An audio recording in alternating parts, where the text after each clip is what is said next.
Halo semuanya, perkenalkan nama saya Caroline Novianitas Tumarang dengan NIM 124430133 dari program studi Teknik Biomedis dari kelas Biologi Sel dan Molekul RD. Di sini saya akan menjelaskan apa itu sel jaringan manusia, eukariotik, dan juga prokariotik. Di sini saya akan menjelaskan apa itu sel jaringan pada manusia. Berikut penjelasannya. Yang pertama itu ada plasma membran atau disebut dengan membran sel, lapisan pembungkus paling luar sel, fungsinya untuk mengatur keluar masuk zat air, nutrisi, dan juga ion. Yang kedua ada sitoplasma, cairan kental di dalam sel tempat organel berada. Fungsinya tempat reaksi metabolisme terjadi.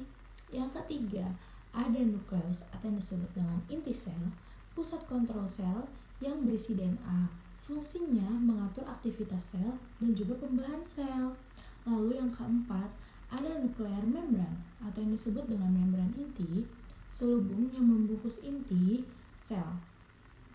Fungsinya untuk melindungi DNA dan mengatur pertukaran zat ke inti. Lalu yang kelima, ada yang namanya nukleolus, bagian kecil di dalam inti. Fungsinya tempat pembentukan ribosom. Lalu yang keenam itu ada ribosom, organel kecil tempat sintesis protein atau yang disebut dengan pabrik protein sel. Yang ketujuh ada rod endoplasmic reticulum yang disebut dengan RE-kasar, retikulum dengan ribosom yang menempel. Fungsinya untuk sintesis dan juga transport protein. Yang kedelapan ada smooth endoplasmic reticulum atau yang disebut dengan RE halus yang tidak memiliki ribosom. Fungsinya sintesis lemak dan detoksifikasi racun. Yang kesembilan ada Golgi kompleks atau yang disebut dengan badan Golgi, organel pengemas dan pengirim protein seperti kantor pos sel. Yang ke-10 ada mitokondria, tempat produksi energi. Lalu yang ke-11 ada lisosom. Itu adalah kantong enzim pencerna.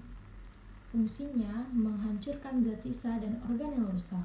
Yang ke-12 ada vakuole, ruang penyimpanan zat air, nutrisi, sisa metabolisme.